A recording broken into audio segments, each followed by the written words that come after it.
For this meeting, the Grafton Zoning Board of Appeals is convening by video conference via Zoom and by TV. With dial-in access is posted on the town's website identifying how the public may join. Please note that this meeting is being recorded and that some attendees are participating by video conference. Accordingly, please be aware that other people may be able to see you and that you should take care not to screen share your computer. I think that's disabled anyways. Anything that you broadcast may be captured by the recordings of this meeting and become a permanent record of such meeting. All supporting materials that have been provided by members of this body, all supporting materials that have been provided members of this body are available on the town's website unless otherwise noted. The public is encouraged to follow along using the posted agenda unless the chair notes otherwise. Meeting business ground rules. We are now turning to the first item agenda. Before we do so, permit me to cover some ground rules for the effective and clear conduct of our business and to ensure accurate meeting minutes. The chair will introduce each speaker on the agenda. After they conclude their remarks, the chair will allow ZBA members to comment. For items with public comment, after members have spoken, the chair will afford public comment as follows. So somebody's got some background noise coming from somewhere. We can. It looks like everyone's muted. The chair will acknowledge public comments and questions received in advance of the meeting, followed by real-time board and/or applicant responses. For public comment, to request acknowledgement to speak, please use the chat feature in Zoom to request to speak, or you can call in. The meeting administrator will enable you to speak when it's your turn. And the meeting administrator will read real-time comments and questions typed by computer participants in the chat. Finally, each vote taken in this meeting will be conducted by a roll call vote. So, turning to the agenda, let's see how well I prepared myself here.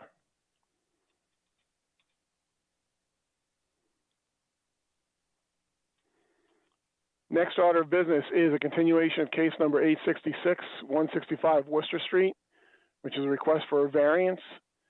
At this time, I'd like to confirm, I believe everyone should have received a copy of Town Council Ginny Kramer's memo on this matter. If anyone did not, please wave your hand or someone will acknowledge now. We can make sure that you get it. And see if you did not see a copy of that, and Carl, you did not get a copy of that. Now let me see if I can find it. I did just check, and it has been posted to the public page for the. Yeah. I'm not sure Kind I of got surprised. it either. I don't know if I got it either. I don't see it either. Hang on.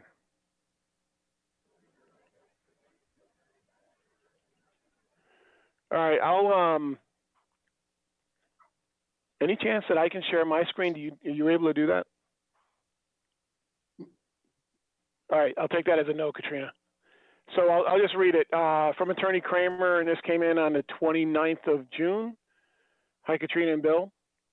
The applicant is correct that the Pallets case stands for the fact that a variance is necessary because the nonconformity is not protected by Chapter 48, Section 6. However, I don't see how that can be interpreted to mean that the strict conditions for issuing a variance are met simply because the lot was created via Mass General Law, Chapter 41, Section 81L. In fact, I would argue that the fact the lot was created using Section 81L means that the hardship was self-created, making the unusual lot shape argument unavailing. The revision of the lot lines pursuant to 81L plan resulted in the creation of new nonconformities, which requires the issue of a variance. See Pallets versus Zoning Board of Appeals, Tisbury, 470 Mass 795, 801, 2015. The zoning violations would not commence at the time of the recording of the plan, but instead would occur once a lot is sold, thus removing the lots from common ownership.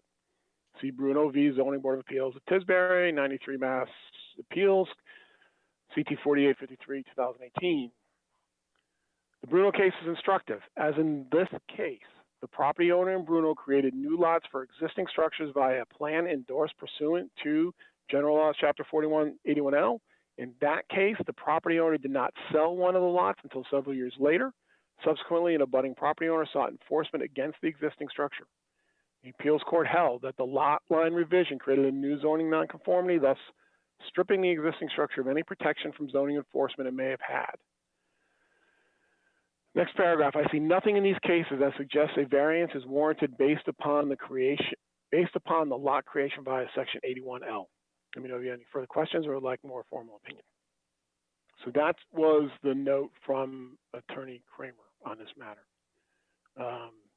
My interpretation is that her last line really sums it up. I see nothing in these cases that suggests a variance is warranted based upon the lot creation of section 81L. So that communication was received. At this point, I turn it over to either the applicant or his attorney. And then please just identify yourself for the record and proceed. I believe Mr. Muradian is muted. He wanted to give an opening statement, and then I will speak to Attorney Kramer's letter to the board, if that's all right with everyone. Absolutely. Katrina, I don't know if you need to unmute him or if he has that. Unmute. Okay, we can hear you, David. Okay, thank you very much. Good evening, Mr. Chairman and fellow members of the ZBA. My name is David Muradian, and I live at 2 Creepy Hill Road, North Grafton. I'm a longtime Grafton resident. I love Grafton. I believe in Grafton, and I try to be active in all things Grafton. I'm here before you tonight to ask and get a variance on my property located at 165 Worcester Street, Grafton, North Grafton. I would like to build a single-family home that meets with all the current zoning setbacks on the property, which is zoned R20. The property has gas, water, sewer, and electricity on site, and it's previously had a gas station and a garage on it. It is zoned and assessed R20. I and the previous owner had paid property taxes on it as a buildable lot, as it was. I would like now to introduce my attorney, Eli Leno, who will present for me. I'd like to thank you all in advance for your consideration in this. Thank you. Eli? Thank you, David. So, in terms of the things that have changed since last we met, obviously Attorney Kramer's letter has come in, but I also hope the board saw that we did write to the planning board to withdraw our duplex application. Before we get going here, I would commend all the neighbors. I don't see anybody on right now, but they took advantage of the public hearing process and helped enlighten us to the fact that maybe this isn't the best possible spot for a duplex, but that there are single family homes in the area. So we were reticent of that and tried to right size this project for the lot. To address Attorney Kramer's letter, I have a lot of respect for her as counsel under the law here and agree with several of the things she said here. I think I've come to agree that it's not 81L that creates the hardship, but hardships can be granted or can be resolved and remedied through variances if the lot was created under 81L. Where I take exception to what she says is when she says, I would argue the fact that the lot was created using section 81L means that the hardship was self-created, making the unusual lot shape argument unavailing. What she's done there is gone beyond the bounds of what the Pallets case said into something that either the Supreme Judicial Court or the legislature would have the option to posit through their correct channels. But I just want to read one sentence and then illustrate upon that. So from Pallets at 798-99, A&R endorsement did not establish zoning compliance, and as a result, the property was not rendered lawful for zoning purposes by the grandfather protection afforded by 40A Section 6. Rather, the property was rendered lawful by the variance. So that's in the Pallets case with them saying that, yes, you've created a lot by 81L, which you have the right to do under the past statute. That gives you the exception to split if you have two existing structures from before zoning was passed in 1956 to create 2 lots, which was the case here, which was the case in Palace versus Tisbury. But then you don't have the protections until you get a variance to bring the lot into conformity with the bylaws. So obviously, if you can't meet some portion of the current bylaws, you need that variance. So when Attorney Kramer says that you've self-created and now you can't use any of the variance criteria, I just don't think it tracks with what Palace actually says. So again, I have a lot of respect for her, and I've read a lot of her opinions on various things, and I think she has most of this really dead on, but that one sentence sticks with me because it takes away the jurisdiction of the zoning board, which has broad powers here. You have the right to interpret these and work with the equities of the situation to pass things under 48 Section 6, as Chairman McCusker led last time to believe that we do need a soil shape, topography, not substantial derogation from the zoning bylaws intent, the standard criteria. So 81L is not in and of itself a hardship, but creating a lot by 81L, nothing in the Commonwealth's law say that has stopped us from being able to split lots and then get a variance for them. So I don't know where the board would like to go tonight, but I think it probably comes back to us going over the variance criteria and explaining why I think we meet them and that this board in their jurisdiction have the right to grant that variance. Yeah, so I was, if I heard you correctly, you were saying you agree that 81L in itself is not, the form of the hardship. So, okay, what is? Sure.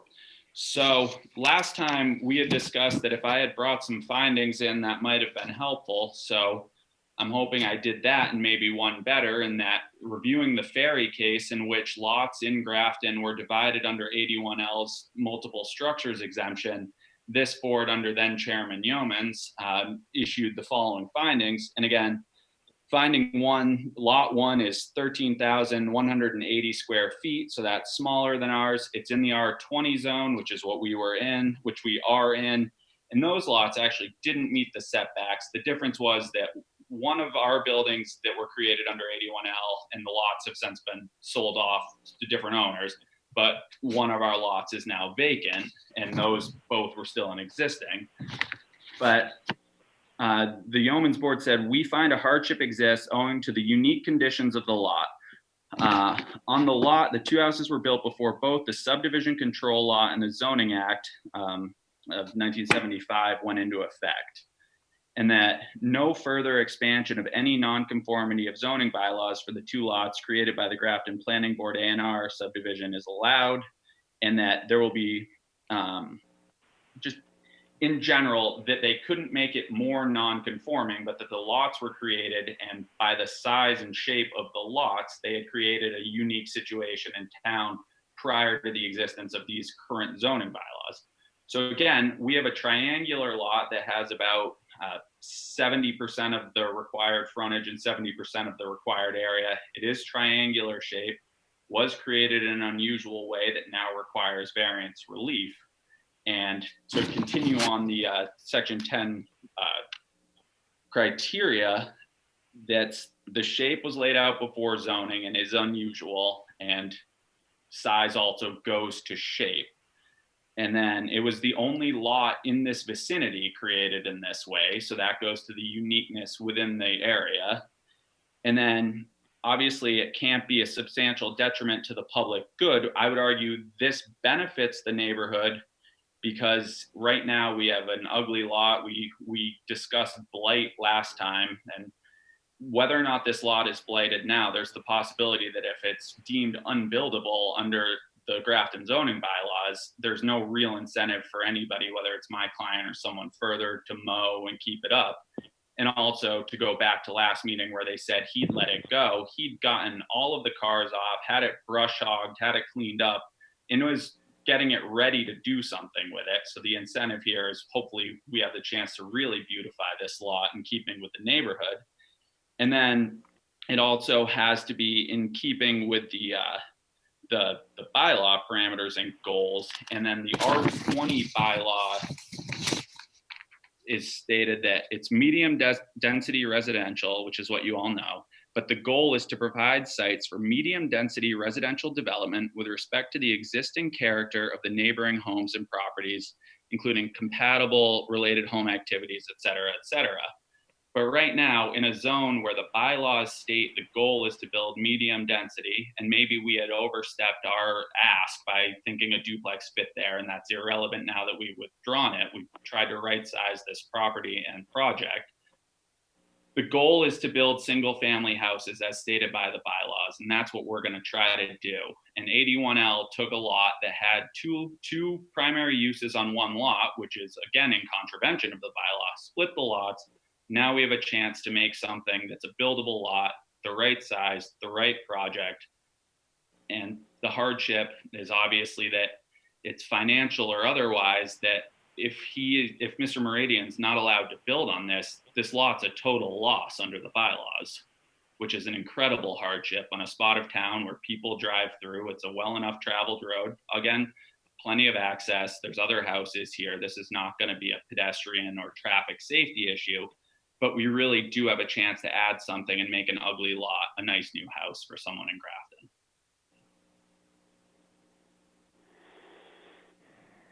Thank you. Comments from the board? Anyone? Go ahead, Bill. Yeah. The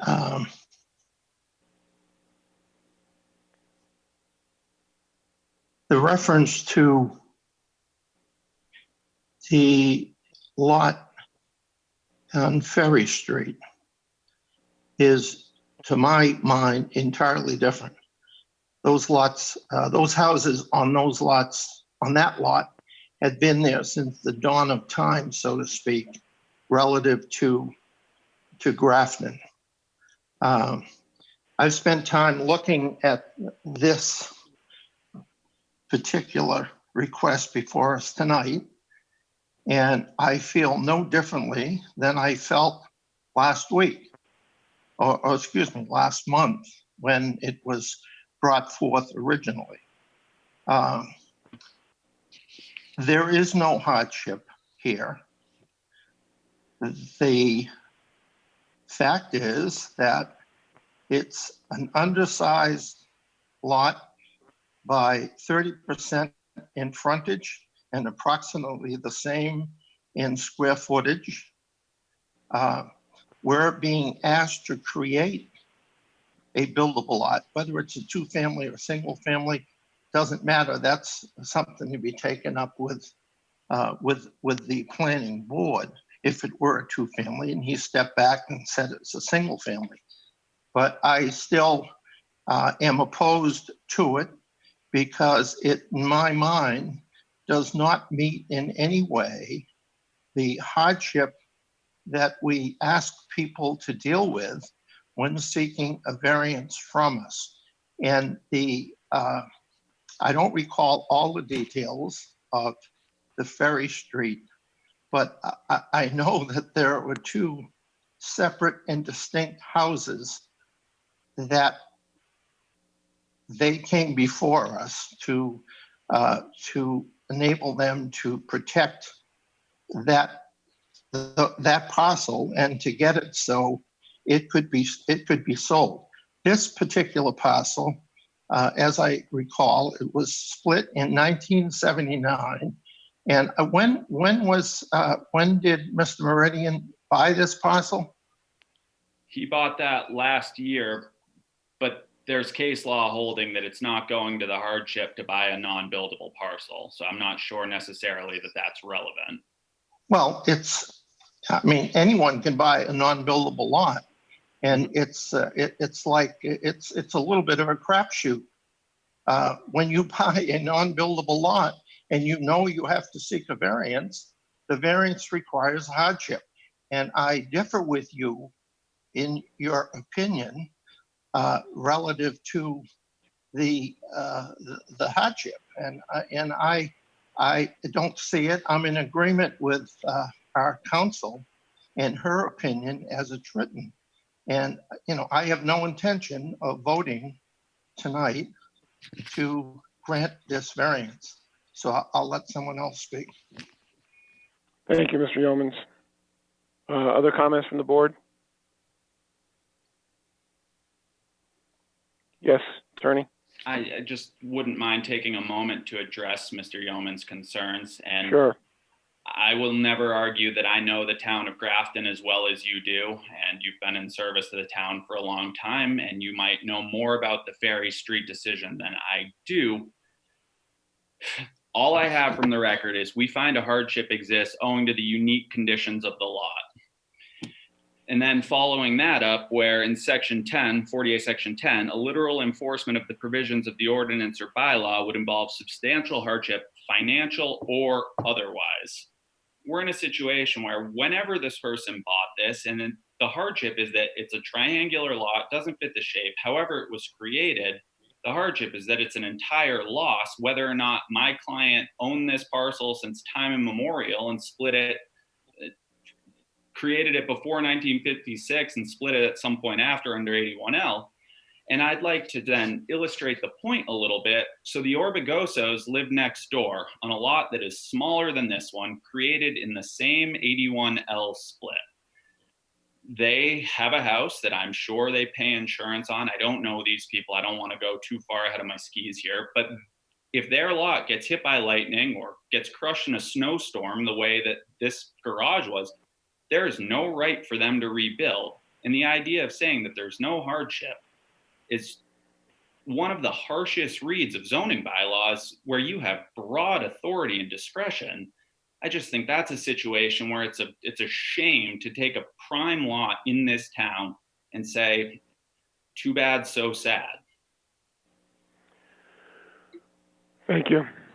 So I'll go ahead. Cease, go ahead. I feel we have to follow the zoning bylaw. I agree with Bill Yeomans. If R20 requires 20,000 square footage and we have only 13,961 square footage, so I don't see any hardship here. The owner who bought this parcel know the history, I believe.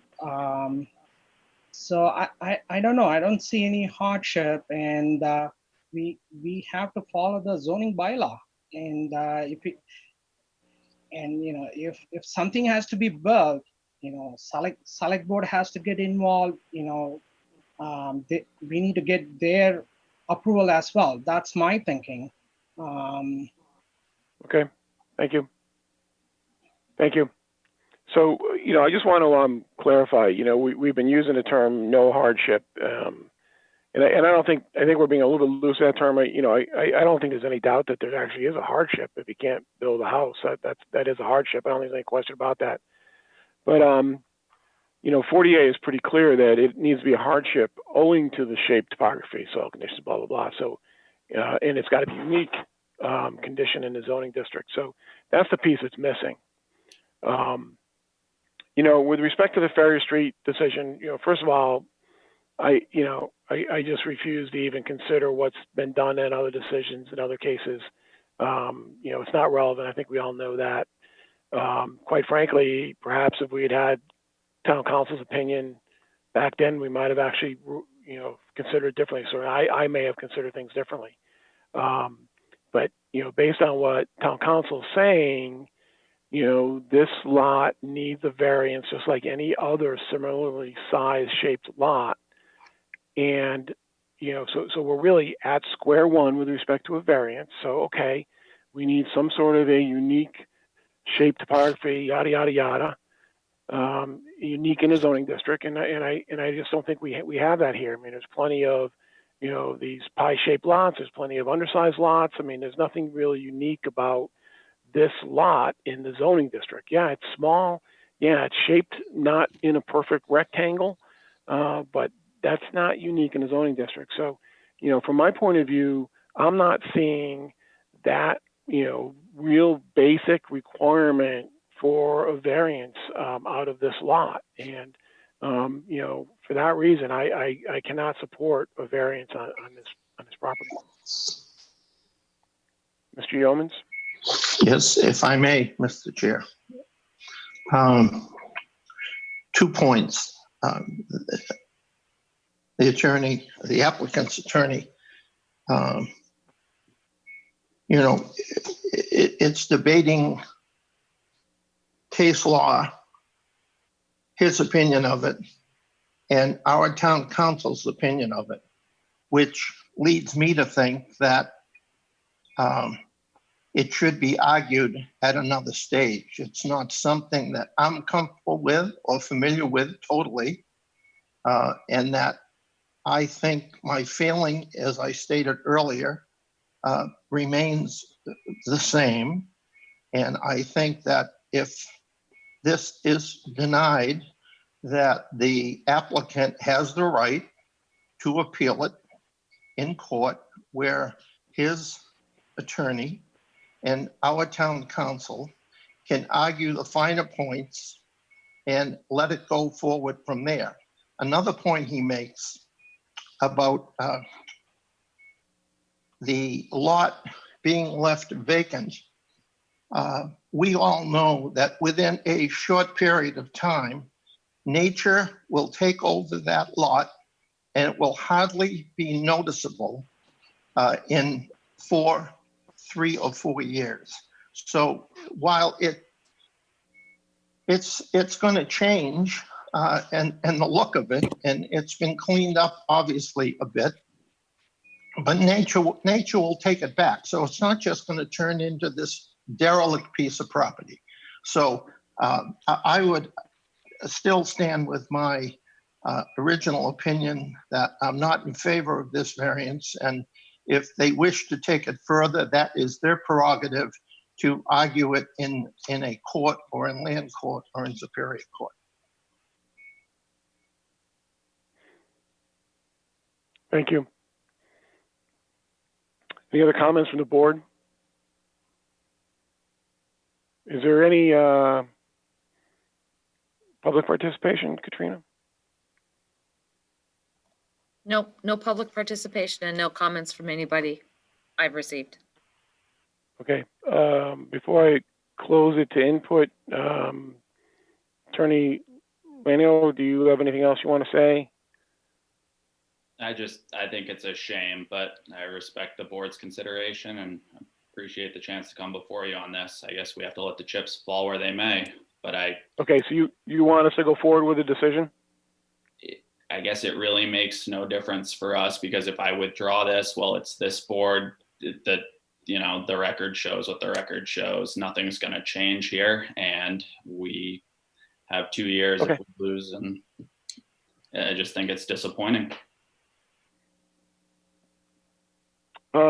Okay, so I'm actually right now just trying to find the legal notice for this case. This is 866. No, it's not 866.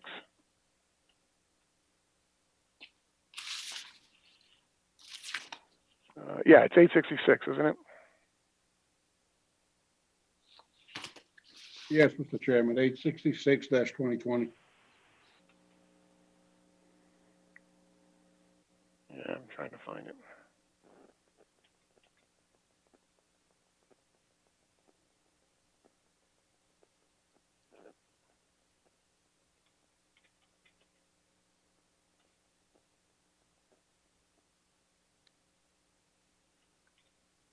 Do you want me to read the request, Mr. Chair? Do you have the legal notice? I have the new case notice. No, I've Yeah, got and I have notice. I have the legal notice, yes. Yeah, I've got it. So it's granting a variance to David Meridian, 165 Worcester Street. Relief from required lot area. Relief from the frontage to build a two-family house. Correct. Want to change that to a single-family home. So Yes. I think we can pretty much go with the legal notice. So we need a motion to grant a variance to David K. Meridian, 165 Worcester Street, for relief from the required lot area, 6,039 square feet required, 6,039 square feet where 20,000 square feet is required, 13,961 existing. What is going on here? This is too confusing. Oh, 6,000 is what is right. So relief from the required lot area, and we don't need those details. Relief from the required lot area and relief from the frontage to build a single family home. Let me just make those edits so we have them. Come on.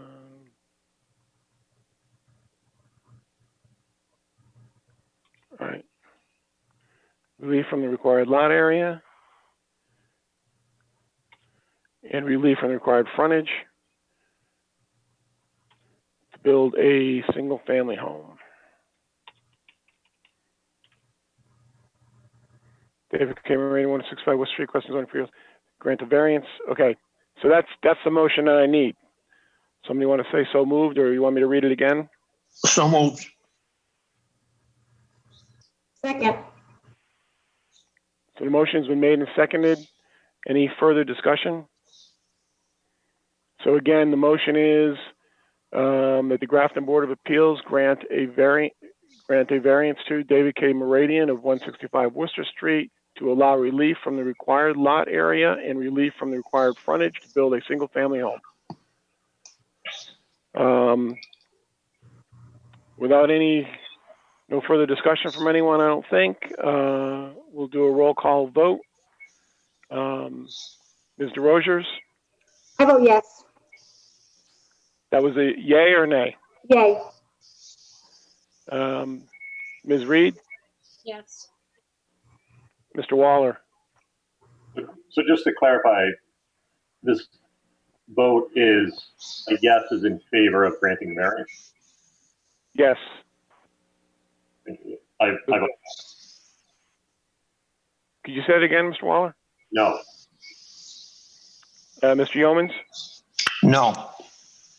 Chairman votes no. So the request to motion is denied. Entertain a motion to end case number 866. So moved. Second. Motion made and seconded again on a roll call. Ms. DeRosiers? This is Yes. to end the case.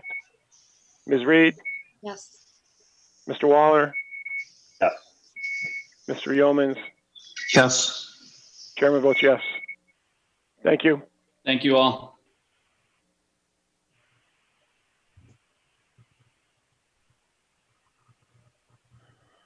All right. Next order of business probably should be reorg of the board.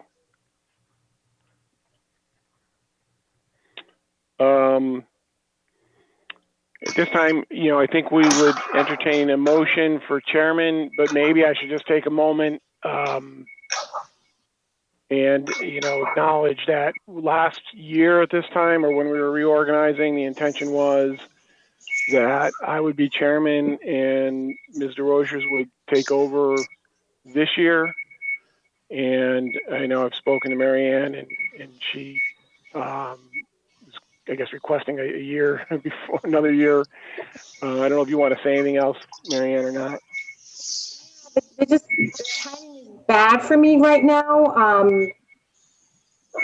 It doesn't mean I don't want to care. It's just I have so many issues that need to be addressed that I just can't devote the time I think necessary at chairman level. I just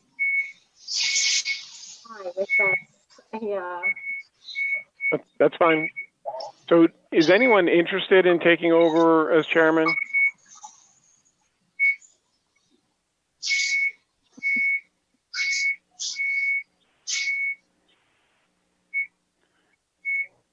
My audio must be broken. I All right, nominate so at this point, Bill McCusker. I nominate thanks. Bill McCusker to continue to serve as chairman of the Grafton ZBA. Hey, Bill. Anyone else want to be nominated? Yes.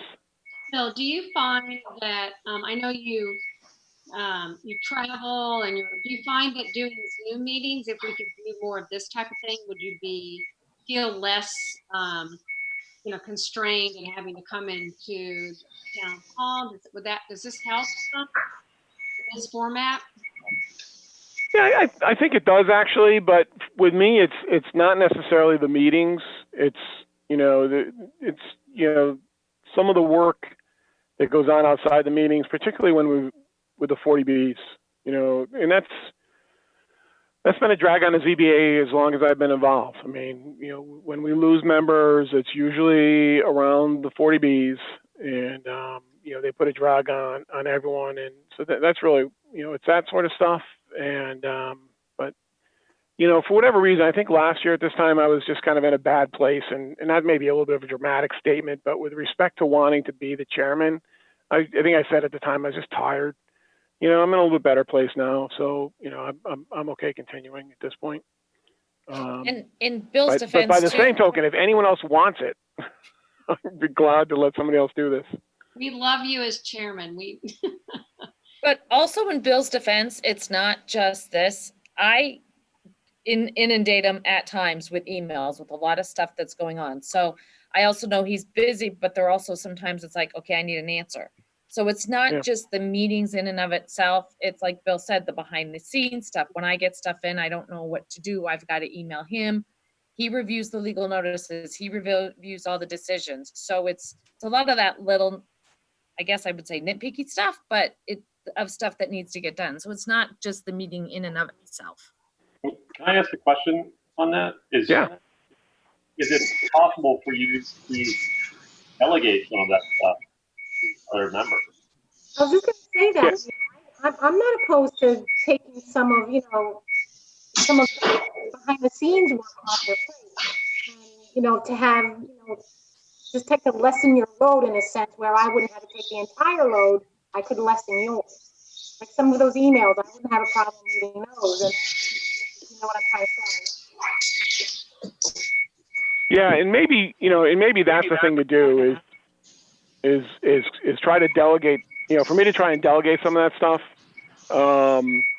And quite frankly, we've got a couple of attorneys here, and looking at the legal notices and then looking at the decisions and making them right. You guys would probably be two better people to do it than I would. So, and not just singling out Marianne and Brian, but, any of you. I mean, there's no reason why I have to be the one doing that. So, and maybe I should do that. And, I'll consider that for sure. And maybe it's just a case of, handing that off and, asking someone to take it over and just be responsible for that. Let me handle working with Dan Hill and when various things come up with respect to, some of these 40Bs, and particularly as the changes and, Providence Road's coming back in over the bus stop. And it's like, oh my God, what was the deal with the bus stop, 5 years ago, whenever we were doing it. That's the stuff that really can get to be a little bit time consuming. So, that's an excellent idea. It's an excellent idea. Mr. Yeomans. Yes, and I just want to remind everyone that I'm the only one that's not gainfully employed. So if, Bill, I can share some of the burden with the 40Bs, et cetera, I'd be more than happy to do so. If you can delegate that type of responsibility to a sitting member, a voting member. Yep. I'd be happy to assist in that area. Okay. Could you kind of in a quick nutshell, I don't know, and maybe this is not something you can do right now, but where are we with each one of the 40Bs? Are we, I feel like there's so many things kind of floating out there, and I even get confused, like what's left, what's coming? Okay, so I can pretty much fill you in. Okay. So Providence Road Commons, they're trying to close it out. The final sticking point was they did not build the bus stop shelter, and that was a requirement under the comprehensive permit. So that's why they're trying to have that removed. There's not a lot of kids up there. It's mostly older adults. So that's why they're trying to get that removed. Ferry Street has, I think, 3 units left to sell. They're just about done down there. So once they're done building, they'll start doing all their final stuff. Now that's a condo. It's staying a condo association. The town will not take it over. So we'll be closing that one out. Elm Rock Estates is about 2/3 of the way done. They have been going like gangbusters up there. So they've sold over half the houses, but they've got building permits for about 2/3 of them. So they're going fairly quickly. High Point, you know what's going on there. So I'm waiting to get stuff back in from them as to whether, when, and where we're going to go forward with that. We still have the 3 unbuilt lots. Out of the 3 unbuilt lots, 2 of them are affordables. So I don't know what you guys want to do with that when they come before us if they haven't been built yet. They are suing us and the town to overturn Bob's decision, but we still have the issue with the flooding up there on Nancy Bocconi. Fisherville Terrace, I did have email correspondence this week with Steve, the engineer. They are in the midst of finalizing the revised plans, making everything a duplex instead of a combination of duplexes and single families. He will probably be submitting that because both he and I are on vacation next week, probably the 2nd week of August, which would be the week of August 11th, 10th, 11th. And Prentice Place, they've gotten the approvals.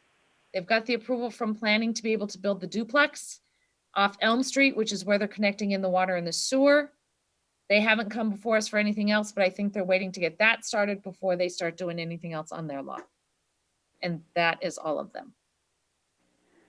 So you just rattled off 6. Creeper Hill Road and Milford Road would make 8. And then there was the one off, was it K Circle or somewhere in that general area? That was that Nugent just Place, went away. but that went away. Huh? That went away. That's not going. Yeah, that one just went away. And then there's one at Gristmill that they pulled. So that would get us to 10. Why did I think there was 11? I feel like I'm missing one. Crazy. As far as done, Creeper Hill's done, Milford Road is done. I want to say there's another one. I thought there was 11 that I was involved with. Was it, maybe another one got pulled? But okay, that's a good summary. Thank you. You're welcome. I still think there's one more out there. Maybe it'll come to me at some point. We could be. Well, we had, since I've been here, there's been Fisherville, Ferry Street, Prentice Place. I think there's another one that's done. There might be one that's done, but that could have been before me. Pulte? Yeah. But that was Milford Road. That's Milford Road. Yeah. Yeah. Okay. Let's not lose any sleep over it. But okay. All right, thank you. We probably should get back to reorg. So nomination for me. Anyone else interested? Anyone else want to be nominated? Anyone want to nominate their enemy? Anything like that? So I guess we should vote. We'll do it roll call again. And I think it's just the sitting members, the permanent members that vote on this. We didn't have a second on your nomination. We've only had one. I don't think you need a second. It's not a motion. Oh, okay. Okay, so that's fine. Yeah. So we'll just go through it. Mr. Rogers? I nominate you, Bill. Yes. Ms. Reed? Yes. Mr. Waller? Yes. Mr. Yeomans? Yes. Can I vote no? But all right, thank you very much. I appreciate everyone's support and confidence. At this point, I entertain a nomination for vice chair. I nominate Marianne DeRosa to continue to serve as vice chair. Anyone else interested? Any other nominations? So again, we'll vote on that. Ms. Reed? Yes. Mr. Waller? Yes. Mr. Yeomans? Yes. Mr. McCusker will vote yes. Mr. Rogers? Thank you. Clerk? Any nominations for clerk? Nominate Kay Reed. You good with that, Kay? Yeah, that's fine. Any other nominations? So again, we'll vote on that. Ms. DeRosiers, Yes. Mr. Waller, Yes. Mr. Yeomans, Yes. Chairman McCusker votes yes. Ms. Reed? Sure. So the reorg wasn't a whole lot of in the org, but No, it was not. we did Don't it. fix it if it's not broken. Yeah, I suppose. Okay, so that's reorg. So we do have minutes. I don't know if anyone had a chance to look at the minutes. I think. The only minutes I have are executive session minutes. Have these been? I emailed everybody the minutes and the agenda last week, so. Okay.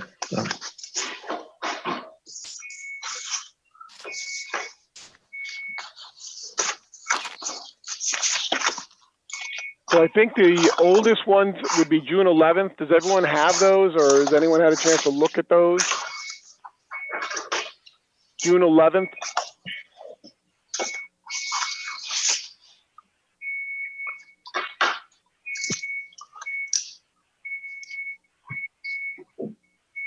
I'll defer to my fellow members. I do not have it in front of me. Who is saying that? Bill. Okay.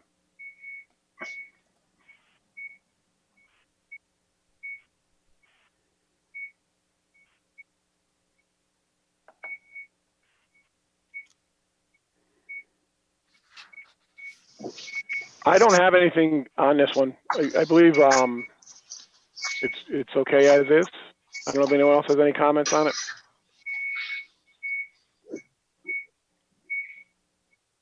So I'd entertain a motion to accept the meeting minutes of June 11th as submitted.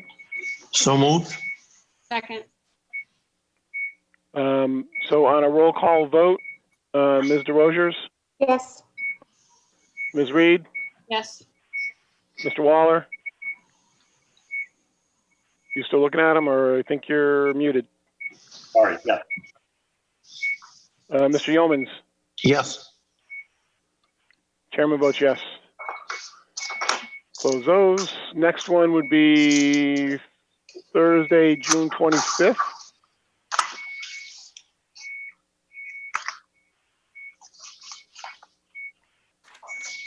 These I'm going to need another minute on because I have not actually looked at these.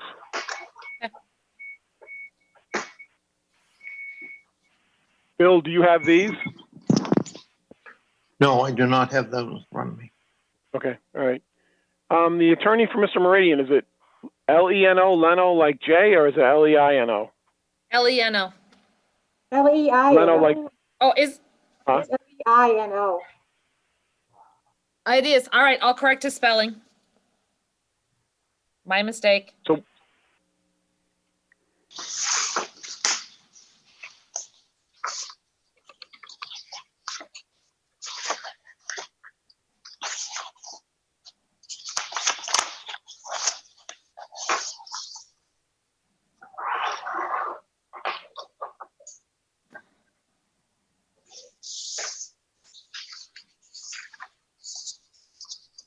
you know, on the comments from the public for that Meridian case, you know, it really, you guys say Beth is direct abutter. Probably should be, you know, Ms. Cohan is a direct abutter.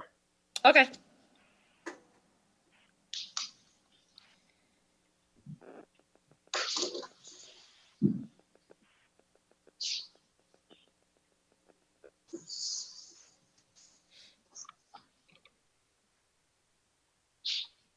All right, so Chairman McCusker reads from the Citizen Planner Okay. training document. Let's just say Citizen Planner training document. The section on variances and the cases, I think that's in which they can be granted, not I. Okay.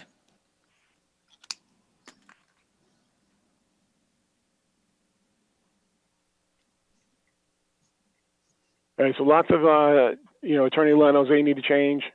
Yep. Okay, so the vote to continue. Okay, so yeah, roll call vote. Born introduce himself. This is Park Court.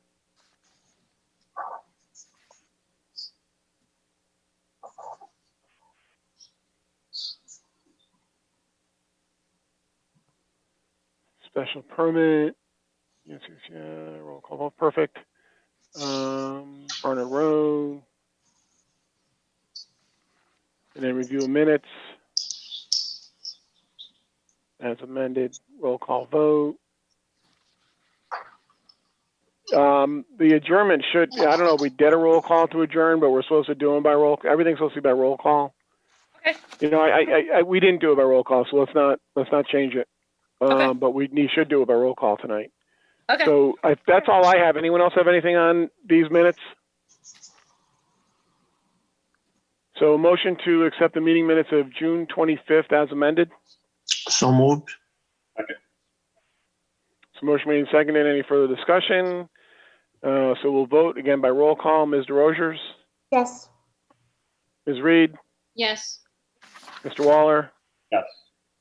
Mr. Yeomans? Yes. Chairman votes yes. So that's those minutes. And where'd my agenda go? That was it. Oh, that's not it. Oh, All right. Oh, we got 2 new cases. we have 2 new cases that just came in yesterday. Both So special what's permits. what's the 65-day mark on that? October 1st. Say that again. October 1st. I'm leaning in to hear better, but I'm hearing it here. So I was gonna say something, but I figured you do. Oh God. Do we have somebody who's supposed to be coming back? I guess Providence Road or Providence Road and Fisherville are both supposed to come back, and they have both asked me when our next hearing date is so they can have their stuff ready by. And I told them we hadn't set one yet, as you know, after today's meeting. I said, but we will be setting one because I knew we had the 2 cases coming in. yeah. So I mean, did any of those cases, either of those cases, indicate that they're really, really hot to go here?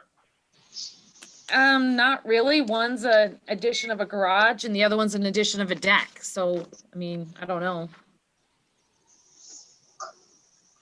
I mean, the earliest I'd like to try and pick up.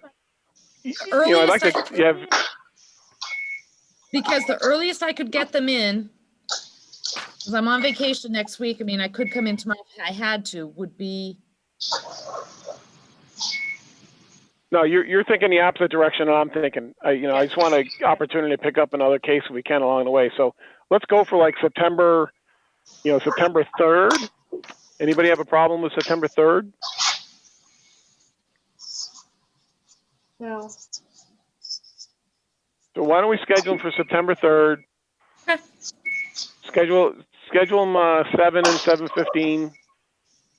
Just Okay. let whoever's at 7:15 know that it may be later than that, but. Okay. And then so then if Providence Road or Fisherville is ready, I mean if Fisherville is ready to go, they're going to almost need their own night. So I don't Right. think I'd put them on, but Providence Road with the bus stop certainly can come on the same night as September 3rd. Okay. But yeah, I mean if Fisherville files an NPC and they want to open up, the hearing for an NPC like that, that's I expect we'll have neighbors and a lot of discussion, and I think that really needs to be a separate evening.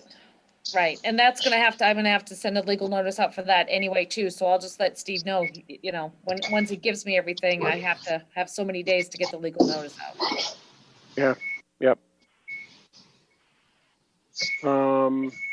Okay, I guess that's it. Anything else from anyone? All right, so at that point, we'll take a motion to adjourn. So moved. Second.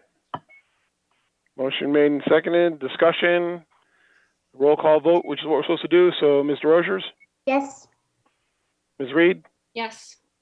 Mr. Waller? Mr. Waller, did you vote yes? Yes. Mr. Yeomans? Yes. Chairman votes yes. We are adjourned.